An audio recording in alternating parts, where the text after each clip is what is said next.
तो ब्रेक के बाद एक बार फिर से स्वागत है आप सभी का। ब्रेक पे जाने से पहले हम यहाँ पर लगातार बातचीत कर रहे हैं कि कोरोना का कहर देश भर में यहाँ पर जारी है और आंकड़े लगातार बढ़ते जा रहे हैं। इसी को लेकर तमाम प्रेडिक्शन यहाँ पर विशेषज्ञों के द्वारा लगाए जा रहे हैं कि क्या कुछ कोरोना का अब आने वाले समय में देखने को मिल सकता है। तो वहीं दूसरी तरफ ज्योतिषाचार्यों का यहाँ पर कोरोना को लेकर क्या कुछ कहना है और देश के जो अन्य विषय है उन पर क्या कुछ कहना है, तो लगातार इस विषय पर हम बातचीत कर रहे हैं। ब्रेक पे जाने से पहले हमारे साथ एस के मेहता जी यहाँ पर जुड़े हुए हैं, वास्तु एक्सपर्ट हैं। एक बार फिर से उनके पास आना चाहूंगी। एस के मेहता जी, जिस तरीके से यहाँ पर तमाम अनुमान भी लगाया जा रहा है कि दिसंबर तक कोरोना की स्थिति पर नियंत्रण देश में लग सकता है और इसी महीने और जुलाई में 3 यहाँ पर बड़े ग्रहण देखने को मिल सकते हैं, जिनमें से सूर्य ग्रहण भी लगने वाला है और यहाँ पर प्रेडिक्शन भी लगाए जा रहे हैं कि कहीं ना कहीं जो सूर्य ग्रहण है उसके बाद वायरस में थोड़ा बहुत नियंत्रण यहाँ पर देखा जा सकता है। तो आप किस तरीके से इस पूरे मामले को देखते हैं? जैसा कि मैंने पहले आपको बताया था अभी कि वायरस जो है इससे ज़्यादा खतरनाक है इसका प्रोटोकॉल, और वायरस से मुक्ति जो हमें मिलेगी वो किसी वैक्सीन से नहीं मिलेगी, वो जब हम इस भ्रम से निकलेंगे उससे मिलेगी जी।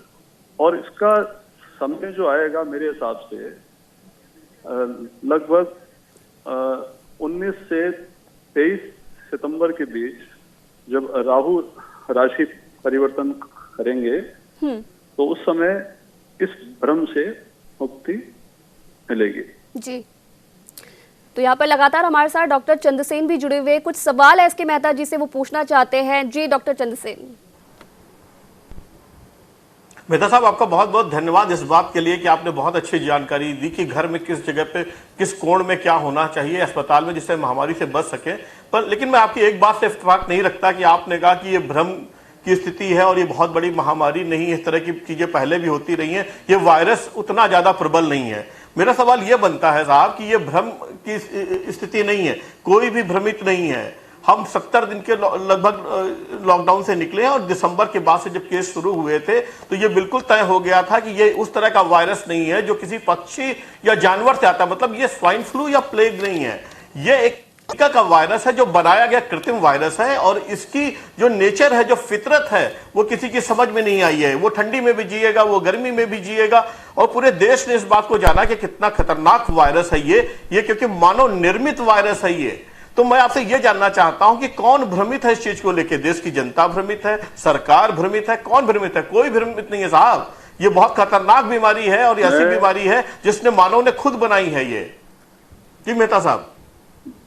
सर, आपकी जो बात है कि ये वायरस किसी का बनाया हुआ है, मैं इस बात से बिल्कुल भी सहमत नहीं हूं, क्योंकि मुझे नहीं लगता कि आज की तारीख में किसी भी देश के पास या किसी भी वैज्ञानिक के पास इतना सामर्थ्य है कि वो किसी वायरस को बना सके और उससे पूरी दुनिया में इस प्रकार से एक महामारी उत्पन्न कर सके। मैं इससे बिल्कुल भी सहमत नहीं हूँ। हाँ, ये जरूर है कि जो ये आइडिया है, अब आने वाले टाइम पर ऐसा हो सकता है, लेकिन उसको होने में 50 साल भी लग सकते हैं और 100 साल भी लग सकते हैं। आज किसी ने वायरस बना दिया है और उससे इस तरह से ये पूरी समस्याएं हो रही है, लोग उससे मर रहे हैं, इससे बिल्कुल भी सहमत नहीं हूं मैं। उसका मेहता साहब, पूरी दुनिया इस बात को जानती है कि चाइना। सर जी, मैं आपको बहुत सारे एग्जांपल दे सकता हूं। आपका ये कहना है कि ये जो वायरस है ये एक दूसरे से फैलता है, ठीक है। अब मैं आपको एग्जांपल देता हूं। जयपुर में एक 90 साल के बुजुर्ग हैं जिनके घर में 15 लोग और भी रहते हैं और उनको कोरोना हो जाता है और वो एक ही घर में पूरे परिवार के लोग एक साथ हैं, लेकिन उनमें से उनके अलावा किसी को भी नहीं होता है। तो आप मुझे बताएं कि जब किसी को हाथ लगाने से या आपने कहीं वो हाथ लगाया, दूसरे आदमी ने उसी जगह लगा दिया हाथ, उससे जब ये फैल जाता है तो उनके घर में जो 15 लोग थे उनमें से किसी को भी ये बीमारी क्यों नहीं हुई? मेहता साहब, डॉक्टर इस बात को कहते हैं, जैसे आपने बताया जिनको वायरस की आपने बताया कि संक्रमण है, उनकी उम्र का भी आपने जिक्र किया कि उनकी उम्र ये है, और एक परिवार में जो लोग रहते हैं उनकी उम्र, उनकी इम्यूनिटी सिस्टम जो है, प्रतिरोधक क्षमताएं जो हैं, इस बात पे डिपेंड करती हैं कि कोरोना वायरस आप पे कितना इफेक्टिव होगा। अगर इम्यूनिटी सिस्टम आपका बढ़िया है तो आप अगर एक पास में भी रहते हैं तो फिर आपको कोरोना वायरस नहीं होगा। लेकिन पूरी दुनिया इस बात को मानती है कि एक ऐसा वायरस है जो एक दूसरे से होता है और सामुदायिक संक्रमण का समय है। अब आप ये देखिए, सारी दुनिया अगर ये मेहता साहब मानती है कि कोई भूत आ गया है और वो हम सबको खा जाएगा, तो हम भी इस बात को मान लें क्या? अगर अमेरिका में लाशों के ढेर हैं, बिल्कुल नहीं तो साहब, क्या हमारे भी अगर किसी वायरस, हाँ सर, अगर देखिए किसी मेहता साहब किसी वायरस की बात करेंगे तो हम जाहिर है कि डॉक्टर्स पे भरोसा करेंगे, उन वैज्ञानिकों पे भरोसा करेंगे, उन रिसर्च स्कॉलर पे भरोसा करेंगे, जो उनकी रिपोर्ट आ रही है, जो वो पूरी दुनिया इस बात को कह रही है कि ये एक ऐसा वायरस है जो एक दूसरे के ऊपर संक्रमण से होता है, और ये एक वैसा वायरस है जो हवा में भी काम करता है, एक ये वैसा वायरस है जो थूकने के बाद भी 4.5 घंटे उसमें वो वायरस एक्टिव रहता है। अगर एक दूसरे से नहीं फैलता तो लॉकडाउन की जरूरत क्या थी मेहता साहब? क्यों सोशल डिस्टेंसिंग की बात की गई? क्यों कहा गया कि लक्ष्मण रेखा के अंदर रहिए? क्यों ये कहा गया कि आपको घर से बाहर नहीं निकलना है? अगर एक दूसरे से नहीं फैलता तो ये सब वजह बेकार थी, ये सब वजह फिजूल थी। ये जो प्रोटोकॉल है इसका वायरस का, वो बहुत खतरनाक है। वायरस खतरनाक नहीं है। जब आपको, अगर आप जितने भी केस देखेंगे उसमें ज्यादातर जो केस हैं वो ऐसे हैं कि उस आदमी को ऑलरेडी पहले से बहुत सारी बीमारियां थी। आप अगर किसी का प्रैक्टिकल देखेंगे, अनुभव देखेंगे, वो आदमी सर्दी खांसी से या जुकाम से हॉस्पिटल पहुंचा, उसका टेस्ट हुआ, टेस्ट होने के बाद जैसे ही पता लगा कि आप कोरोना पॉजिटिव हैं, उसके बाद उसको घबराहट स्टार्ट हो गई, वो वेंटिलेटर पे पहुंच गया वो आदमी।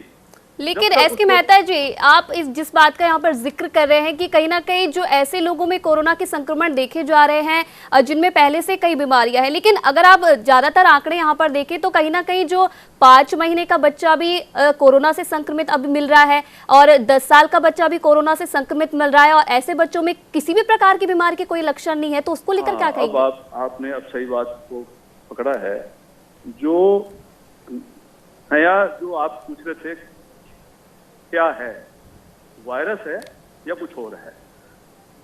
ये कोरोना पहले से है, सिर्फ इसकी इम्यूनिटी स्ट्रांग हो गई है। नया जो आया है ना, वो टेस्टिंग किट आई है, जिससे आप टेस्ट कर करके देख रहे हैं कि देखो ये कोरोना पॉजिटिव, ये कोरोना पॉजिटिव। अब आप किसी भी स्वस्थ आदमी को अगर बताएंगे कि देखो आपको इतनी बीमारियां हो गई हैं, वो वैसे ही बीमार हो जाएगा।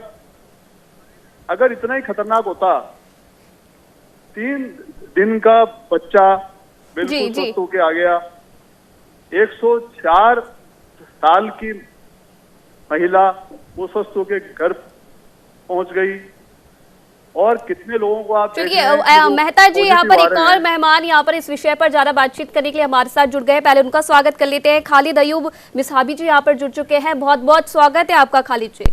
Thank you sir. जी एसके मेहता जी क्या कह रहे थे आप जी? हाँ, तो मैं ये कह रहा था कि जो आप इस तरह का वातावरण देख रहे हैं, ये सब कोरोना का प्रोटोकॉल है। जिस प्रकार से इस बीमारी का इलाज किया जा रहा है और एक माहौल बनाया हुआ है, वो सबसे खतरनाक है। चलिए अब मुफ्ती जी से यहाँ पर सवाल ले लेते हैं। मुफ्ती जी काफी देर से हमारी बातचीत यहाँ पर सुन रहे हैं। मुफ्ती जी, जिस तरीके से मेहता जी का यहाँ पर कहना है कि कोरोना को लेकर प्रेडिक्शन यहाँ पर वो कर रहे हैं कि कहीं ना कहीं भ्रम के कारण ये वायरस भी लगातार फैल रहा है। अगर इस्लाम की बात करूँ तो क्या कुछ इस्लाम के हिसाब से प्रेडिक्शन यहाँ पर पूरे जो वायरस देश में लगातार बढ़ रहा है उसको लेकर क्या कुछ प्रेडिक्शन की जा रही है, क्या कहेंगे आप? देखिए, इस्लामिक एंगल से किसी भी वायरस का होना और उसका फैलना ये तो एक सत्य है जिसको इस्लाम में तस्लीम किया गया है। पुराने जमाने में प्लेग की बीमारी होती थी और पैगंबर के जमाने में भी वो हुई, और पैगंबर के जो सबसे बड़े अनुयायी थे सहाबा, उनमें भी कुछ लोग इसकी वजह से शहीद हुए। और तो इस्लामिक तालीमात में ये फरमाया गया कि जहाँ पहले से प्लेग हो वहां पर कोई नया व्यक्ति ना जाए, और जिस शहर में फैला हुआ हो वहां का व्यक्ति बाहर ना जाए। तो आज के दौर में जिस तरह की लॉकडाउन वगैरह की स्थिति है, हमें उसकी कहीं ना कहीं बेस वहां से मिलती है। तो और इसी तरह से दूसरी शिक्षाओं में भी इस तरह की बातें कही गई हैं। जैसे एक हदीस में कहा गया कि कुछ बीमारियां ऐसी होती हैं कि उन बीमारियों में वो आदमी सबसे ज्यादा सेफ रहता है कि जब लेटा हुआ हो, उससे जरा कम सेफ वो है जो बैठा हुआ हो, उससे जरा कम सेफ वो है जो चल रहा हो। तो इस तरह से बहुत सारी बातें कही गई हैं। तो इसमें तो कोई शक नहीं कि इस तरह के वायरस हो सकते हैं, इस तरह की बीमारियां हो सकती हैं। अब जहां तक कोरोना की बात है, तो कोरोना के बारे में बहुत सारे नजरियात अब तक दुनिया में पाए जा रहे हैं। एक तबका ये मान रहा है कि कोरोना कोई वायरस या कोई बीमारी है ही नहीं, बल्कि एक साजिश है, वो उसके अपने प्रूफ हैं। एक तबका मान रहा है, बल्कि हमारा पूरा मुल्क ही बड़े लेवल पर यही मान रहा है कि एक बीमारी है, एक वायरस है, एक फैक्ट है, इसको इग्नोर नहीं किया जा सकता। और अभी तक हम सब इसी चीज की प्रैक्टिस कर रहे हैं। तो अब उसमें फिर हर तरह की बातें होती हैं, कहीं रिलेटिव भी होती है, कहीं भ्रम भी बहुत ज्यादा फैल जाता है, और कहीं उसमें मानवता भी पीछे रह जाती है। ऐसी भी घटनाएं हमारे मुल्क में सामने आई कि बीमार कोई भी हो सकता है, बीमारी किसी को भी लग सकती है, लेकिन उसके साथ अमानवीय सुलूक नहीं होना चाहिए। तो बहुत सारी बातें हैं, बहुत सारी है। अब ऑल ओवर ये है कि हमें अपना काम जो करना चाहिए वो ये है कि हम एहतियात में कोई कमी ना रखें, जो हमें गाइडलाइन दी जाए उसको फॉलो करें, धर्म अनुसार जो गाइडलाइन है उसे भी फॉलो करें, और मुल्क के तई हमें जो गाइडलाइन दी जाए उसे भी फॉलो करें। और वैसे भी हमें बीमारी छोटी हो कि बड़ी हो, वायरस की शक्ल में हो या कोई नजला जुकाम खांसी हो, हमें उससे बचने की जो तदबीरें इख्तियार की जा सकती है वो करना चाहिए, वो नॉर्मली भी करना चाहिए। जी जी, जिस तरीके से प्रेडिक्शन आपने यहाँ पर बताई कि इस्लाम में क्या कुछ प्रेडिक्शन है कोरोना को लेकर, तो एक और बात यहाँ पर आपसे जानूंगी, क्या कुछ फिलहाल अभी तक इस बात के बारे में जानकारी मिल रही है कि कोरोना पर कब तक नियंत्रण यहाँ पर लग सकता है? क्योंकि इससे पहले भी हमने तमाम ज्योतिषाचार्यों से बातचीत की है, सबका अलग अलग प्रेडिक्शन है। आपका प्रेडिक्शन क्या कुछ कहता है कि कब तक इस पर नियंत्रण लगाया जा सकता है, या फिर देश में जो अन्य विपदाएं इस समय घूम रही हैं उन पर कब तक नियंत्रण लगाया जा सकता है? देखिए, ये तो एक कुदरती आफत है, इसके बारे में कोई भी बात कहना समय से पहले कहना होगा। कौन कब क्या सूरत इख्तियार कर जाए, कहाँ क्या फैल जाए, कैसे हो जाए, कंट्रोल होते होते आउट ऑफ कंट्रोल हो जाए, कुछ नहीं कहा जा सकता जी। हमें तो जो अब ये तो एक पेशिंग गोई या भविष्यवाणी जैसी बात हो गई कि हम पहले से कुछ कहते हैं। हाँ, ये है कि हालात को देखते हुए कहा जा सकता है कि बहुत हद तक हम आहिस्ता आहिस्ता इस पर कामयाब हो रहे हैं। और अब उसमें जो भी प्रॉब्लम्स हो, 2 महीने का टाइम बहुत बड़ा टाइम होता है। तो इस वक्त हमने हर तरह का एक्सपीरियंस कर लिया है। हमें जो मरीज हो जाएं उन्हें बहुत ज्यादा भ्रमित नहीं करना चाहिए, ताकि जल्दी से वो स्वास्थ्य पर अपना कंट्रोल कर सकें, और जो बीमारियों से लड़ने वाली शक्ति उनके अंदर पाई जाती है वो कमजोर ना हो। और अगर कहीं कोई मरीज हो तो उसको दवा दारू में कोई कमी ना की जाए, जहां मरीज ना हो वहां एहतियात में कमी ना हो, हुकूमत अपना काम करे, पब्लिक अपना काम करे, तो तमाम काम ठीक से हो सकते हैं। तो ये तो हमारे अपने करने का काम है जो हमें करना चाहिए। क्या कुछ होता है वो तो वक्त तय करता है, और वक्त पर ही सब कुछ होता है। आज हम बड़ी भविष्यवाणी कर देंगे, हम 10 दिन में कंट्रोल कर लेंगे, और फिर कल मामला पूरा उलट हो जाए, ऐसा कई बार हुआ है। तो ये सब बातें तो मुझे लगता है कि कोई माकूल बातें नहीं। जी बिल्कुल। एस के मेहता जी यहाँ पर जुड़े हुए। एस के मेहता जी, क्या सहमत हैं आप मुफ्ती जी की बात से? मैं इस बात से सहमत नहीं हूं कि इसका इलाज नहीं हो सकता। नहीं, वो तो मैं भी नहीं कहता कि इलाज नहीं। अभी जी जी जी वायरस जो होता है प्राकृतिक असंतुलन से उत्पन्न होता है, और उसको कंट्रोल जो कर सकता है प्रकृति की जो विज्ञान है, वास्तु जो विज्ञान है, वो कंट्रोल कर सकती है। स्टेट में, देश के किसी भी स्टेट के अंदर अगर स्थिति किसी भी शहर में बहुत ज्यादा खराब है, तो आप जिस हॉस्पिटल में कोरोना के पेशेंट एडमिट हैं, आप उस हॉस्पिटल की पूरब, उत्तर और ईशान दिशा को सही करवा के सिर्फ 48 घंटे में रिजल्ट दे सकते हैं जी। और किसी भी देश का जो सत्तारूढ़ पार्टी का कार्यालय होता है, स्वास्थ्य विभाग की बिल्डिंग होती है, और प्रमुख सरकारी हॉस्पिटल होता है, इनमें जो दोष होते हैं, इनकी वजह से किसी बीमारी को लेकर इस प्रकार का भय का वातावरण उत्पन्न होता है। तो वास्तु से आप इस तरह की समस्याओं का सिर्फ 48 घंटे में समाधान कर सकते हैं। तो ऐसा नहीं है कि हम हाथ पे हाथ रख के बैठे रहें, ये ज्योतिष से या इनसे कुछ नहीं हो सकता, अब तो भगवान ही करेंगे, ऐसा कुछ नहीं है। ज्योतिष ये जो है बहुत स्ट्रॉन्ग विज्ञान है, और ये वायरस तो कुछ भी नहीं है। इससे अगर कोई बहुत बड़ी समस्या भी आ जाए उसका भी समाधान हो सकता है। जी मुफ्ती जी।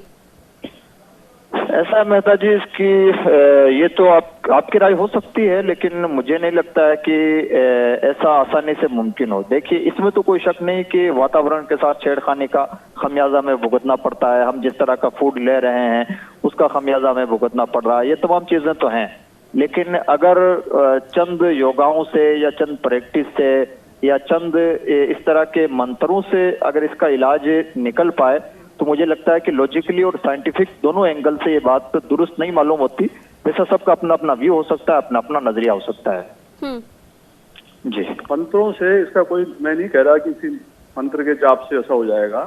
मेरा कहना है कि जो प्राकृतिक जो असंतुलन है जिसकी वजह से ये उत्पन्न हुआ है, आप प्रैक्टिकल देख सकते हैं स्टेट में जहां जहां पर भी अच्छी रिकवरी हुई है। जैसे आपने कहा कि राजस्थान में भीलवाड़ा मॉडल की वो की जाती है, बार बार बात की जाती है। आप जाके भीलवाड़ा के हॉस्पिटल को देख लें, भीलवाड़ा हॉस्पिटल की उत्तर दिशा पूरी खुली हुई है, इसलिए वहां जो रिजल्ट आए वो अच्छे आए हैं। आप जयपुर की देख लें हालत, जयपुर का जो SMS हॉस्पिटल है उसके ईशान कोण में कचरा डिपो बना हुआ है। जी, यहाँ पर डॉक्टर चंद्रसेन कुछ सवाल करना चाहते हैं। मेहता जी, आपको माफी चाहूंगी, बीच में रोक रही हूँ। जी जी चंद्रसेन जी। मैं दोनों लोगों की बात सुन रहा हूं, मैं खालिद साहब की बात सुन रहा हूं, मैं मेहता साहब की सुन रहा हूं। मेहता साहब कह रहे हैं भ्रम की स्थिति हो सकती है, खालिद साहब कह रहे हैं साजिश हो सकती है। तो जब इतनी बड़ी महामारी है, पूरी दुनिया इस बात को जानती है, तो भ्रम और साजिश किसकी लगती है? खालिद साहब, साजिश किसी आदमी के खिलाफ होती है, किसी समुदाय के खिलाफ होती है, किसी देश के खिलाफ होती है। यहां साजिश की बात कहां से आ जाती है? जब पूरे देश, पूरी दुनिया में महामारी है, तो साजिश कौन किसके खिलाफ कर रहा है? खालिद साहब। डॉक्टर चंद्रसेन, लगता है खालिद साहब से हमारा यहाँ पर संपर्क टूट गया है। एसके मेहता यहाँ पर हमारे साथ जुड़े हुए हैं, उनसे कुछ सवाल मैं जवाब दे देता हूँ। जी जी। जो आपको अगर घबराहट हो जाए चलते चलते अचानक, और आप एक बहुत बड़े हॉस्पिटल में पहुंच जाए दिखाने, और डॉक्टर आपको देखते ही कहें कि आपके अभी हार्ट में प्रॉब्लम हो गई है और अभी तुरंत स्टंट लगाना पड़ेगा, और नहीं तो आप घर तक भी नहीं जा सकते, तो क्या आप स्टंट करवा लेंगे उसी समय? आप डॉक्टर पे पूरा 100% विश्वास है आपको? जी जी बिल्कुल मेहता जी, लगता है यहाँ पर हमारे पास समय की कमी है। फिलहाल आपने जो तमाम बातचीत यहाँ पर की है, लगता है जो हमारी जनता ये देख रही है काफी जानकारी उनको इस वार्ता से मिली होगी। फिलहाल आपका धन्यवाद न्यूज इंडिया के साथ जुड़ने के लिए। तो यहाँ पर हमारे साथ विनोद शास्त्री जी भी जुड़ चुके हैं, ज्योतिषाचार्य है, उनसे बातचीत कर लेते हैं। विनोद जी, जिस तरीके से तमाम प्रेडिक्शन यहाँ पर लगाए जा रहे हैं, अभी हमने यहाँ पर मुफ्ती जी से बातचीत की, उन्होंने कहा कि कहीं ना कहीं ये साजिश देखने को मिल रही है। उससे पहले हमने मेहता जी से बातचीत की, तो कहीं ना कहीं उनका कहना है कि ये पूरा जो देश की जनता है वो भ्रम यहाँ पर उनके अंदर फैला हुआ है। आप किस तरीके से, जो देश में ये स्थिति बनी हुई है, आप किस तरीके से उसे देखते हैं? देखिए आंशी जी, ये अभी जो ग्रहयोग बने हुए हैं बुध के पारगमन के साथ और सूर्य ग्रहण के साथ, और जब बृहस्पति धनु राशि में आया उसके बाद आंशिक विश्व बंधन योग बना रहा था, लेकिन उसकी कल्पना हम ऐसी नहीं कर रहे थे कि इस तरह का हो जाएगा। लेकिन ये विश्व बंधन योग अब इस मई में करीब करीब समाप्ति की ओर है, और जून के महीने में, जब विशेष रूप से जून के महीने में 29 जून को पुनः धनु राशि में आ जाएगा बृहस्पति, और इसी के साथ साथ नवंबर में भी कुछ ग्रहों का बदलाव होगा। और ऐसी स्थिति में जो ये जून और नवंबर और सितंबर का जो महीना है ये बहुत महत्वपूर्ण है। सितंबर में कुछ स्थितियां विशेष रूप से बढ़ेंगी, पर अभी जो ये जहाँ तक कोरोना का सवाल है, ये सारी, इसमें कोई दो राय नहीं, ये साजिश का जहां तक प्रश्न है, कई बार व्यक्ति साजिश करना नहीं चाहता लेकिन साजिश का प्रतीक होता है। अभी जो भारत और चाइना और पाकिस्तान की जो कुंडलियां हैं, चाइना की जो स्थिति बनी हुई है, चाइना का जो प्रादुर्भाव हुआ था, ये 1 अक्टूबर 49 में 3 बजे के करीब इसका जो गठन हुआ था, चाइना का पुनर्गठन, इस चाइना की कुंडली मकर लग्न की है और इसको बुध की दशा लगी हुई है। इसका बृहस्पति 12वें स्थान पर है। जो ऐसी कुंडली में जब चंद्र गुरु का द्विद्वादश योग होता है तो वो विस्तारवादी और साम्यवादी चित्तवृत्ति होती है, और विस्तारवादी चित्तवृत्ति वाले अपने होश को खो देते हैं। अभी की जो दशा, इनको बुध की दशा चल रही है और इसमें बुध का ही अंतर चल रहा है। ये गोचर की दृष्टि से चाइना को और अमेरिका को दोनों को ही 7.5 लगी हुई है, और 7.5 में खास तौर से चाइना को मति भ्रम बना हुआ है। और ये जो खोखलापन है चाइना का, कि अंदर से कोई व्यक्ति जैसे बिल्कुल खोखला हो गया हो और बाहर से लोहे का आवरण बना रखा हो, ऐसी स्थिति बनी हुई है। और उसी की भ्रांतियों को जनता से दूर करने के लिए कई तरह के प्रयास किए। उन्हीं में एक ये षड्यंत्र इसको कहा जा सकता है कि एक इस तरह की जी बिल्कुल शास्त्री जी, जिस तरीके से आप चीन के बारे में यहाँ पर जिक्र करें, एक और बात मैं आपसे यहाँ पर पूछना चाहूंगी। अगर 2020 की शुरुआत की हम बात करें तो तब से यहाँ पर देश की हालत काफी गंभीर नजर आ रही है। शुरुआती दौर में ही कोरोना का कहर यहाँ पर देखने को मिल रहा है, जो कि अभी भी जारी है। और इसके बाद हमने लगातार जो तमाम तूफान है उनका भी असर कहीं ना कहीं देश में देखना पड़ा है। देश काफी प्रभावित इन तूफानों से हुआ है। पहले अम्फान का हमने असर देखा और अब निसर्ग का। तो कहीं ना कहीं जो जनता है उनके अंदर बहुत ही शंकाएं यहाँ पर भर गई हैं कि आने वाला समय कैसे होने वाला है। तो आपसे जानना चाहेंगे क्या कुछ संदेश आप जनता को यहाँ पर देंगे और क्या कुछ जानकारी उनको देना चाहेंगे कि आने वाला समय फिलहाल देश के लिए कैसा होने वाला है? आने वाला समय तो देखिए बहुत अच्छा प्रतीत होता है। अभी 2 जून को नवतपा समाप्त हुआ है। नवतपा में प्रारंभ में बहुत तपा है, जिससे संवत अच्छा होगा, बारिश अच्छी होगी, और लास्ट में नवतपा में खंडन आया है तो अन्न जब पकेगा उस समय थोड़ी बहुत परेशानी आएगी अतिवृष्टि अनावृष्टि की, पर उससे कोई बहुत ज्यादा फर्क नहीं पड़ेगा। जहां तक इस रोग का सवाल है, इस रोग का भय ज्यादा बना हुआ है, जितना है नहीं उससे ज्यादा इसका भय बना हुआ है। और उसके कारण से जब भय मानसिक रूप से बना हुआ है, इस भय के लिए आत्मबल को बढ़ाना जरूरी है और आत्मबल के साथ में रहे। कहीं भी कोई ऐसी स्थायी परेशानी नहीं है। आर्थिक स्थिति जहां तक देश की है, तो देश ही नहीं पूरे विश्व की स्थिति एक सी हुई है, और उस विश्व की एक सी स्थिति में भारत की स्थिति सुदृढ़ है। हम में आत्मबल है और ये आत्मबल हमको विश्व में अभी अपनी स्थिति को पुनः स्थापित करने का एक मौका है। इसलिए ये कोरोना देश के लिए अभिशाप नहीं वरदान सिद्ध होगा, और आत्मबल के बलबूते पर भारत विश्व में पुनः विश्व गुरु होने की स्थिति में आगे बढ़ेगा। इसलिए मुझे तो नहीं लगता है कि कोई निराशा होना चाहिए भारत की जनता को, क्योंकि यहाँ का जो सहन शक्ति और आत्मबल है वो अधिक है, और इसलिए ये कोरोना जैसी सारी महामारियों को जीतकर और विश्व में अपना नया कीर्तिमान स्थापित करेगा। जी बिल्कुल। डॉक्टर चंद्रसेन लगातार यहाँ पर हमारे साथ बने हुए। डॉक्टर चंद्रसेन, कम शब्दों में आपसे जानना चाहूंगी, इतने सारे ज्योतिषाचार्यों से हमने यहाँ पर बातचीत की है, तमाम लोगों ने यहाँ पर अपने प्रिडिक्शन यहाँ पर दिए हैं, क्या कुछ आप इस पूरी चीज को देखते हैं? फाइनल रिव्यू आपसे जानना चाहूंगी। अर्शी, बड़े अजीब स्थिति है कि मेहता साहब कहते हैं कि साहब ये भ्रम की स्थिति है, खालिद साहब कहते हैं साजिश की स्थिति है, शास्त्री साहब कहते हैं कि भय की स्थिति है। बड़े अजीब से माहौल में हम जी रहे हैं, जो पूरी दुनिया ये बता रही है कि कितना खतरनाक वायरस है ये, कितने लोगों को मौत की नींद उसने सुला दी, कितने लोगों को उसने परिवार उजाड़ दिया और पूरी दुनिया को तहस नहस कर दिया। इस बात को लोगों को समझना चाहिए और उसकी कोरोना की फितरत वो समझना चाहिए। मैं आसानी से जिन चीजों में लोग समझते हैं उस भाषा में समझा देता हूं कि कोरोना की फितरत क्या है। कोरोना तब आया जब देश में पूरा 2020 चल रहा था, उस समय आया 2020 बंद हो गया। लेकिन इसकी फितरत क्या है? आप देखिए, सबसे पहले कोरोना ने शुरुआती दौर में टेस्ट मैच खेला, 100, 200, 300 लोगों को ग्रसित किया। उसके बाद में आज की संख्या की 8000 आदमी रोज बढ़ रहा है, यानी वनडे चल रहा है। और इन सबको समझ जाना चाहिए कि साजिश नहीं है, भ्रम नहीं, भय नहीं है। अभी 2020 बाकी है। कोरोना का, ये जून और जुलाई में जो है ये भय का, वाकई में भय का समय है जी। ये वाकई में भय का समय है। ये भ्रम, साजिश और भय से बात नहीं बनने वाली है। इस बात को समझना होगा कि हम लोग वनडे देख के आए, ये 2020 खेला जाएगा और पूरी दुनिया के डॉक्टर और इस बात को कहते हैं, वैज्ञानिक कहते हैं कि साहब संभल जाइए, संभल के चलिए, सोशल डिस्टेंसिंग का फॉलो करिए। गवर्नमेंट ने हटाया है, आपको अनलॉक किया है, कोरोना ने नहीं किया है। सामूहिक जगह पे बिल्कुल मत जाइए, किसी भी तरीके से मत जाइए।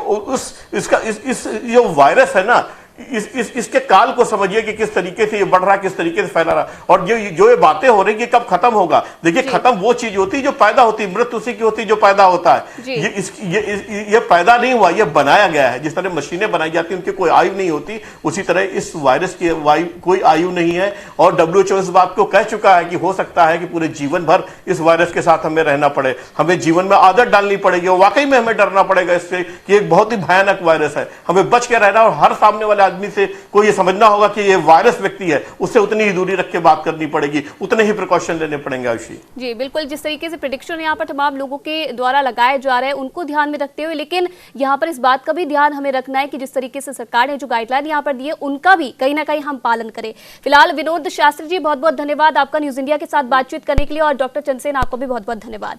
तो जिस तरीके से कोरोना की स्थिति को देखते हुए ज्योतिषाचार्य के मुताबिक इस साल ग्रहण लगने वाला है, जो कि काफी अहम है। खासकर सूर्य ग्रहण पर सबसे ज्यादा ज्योतिषियों की नजर है। माना जा रहा है कि इस जून को जो सूर्य ग्रहण लगने वाला है वो कंकणाकृति है। इसका अर्थ यह है कि इससे कोरोना का रोग नियंत्रण में आना भी शुरू हो जाएगा। लेकिन आने वाला समय ही बता पाएगा कि क्या तमाम ज्योतिषियों की प्रेडिक्शन सच साबित हो पाएगी या फिर नहीं। फिलहाल इस खास कार्यक्रम में इतना ही। आप देखते रहिए न्यूज इंडिया।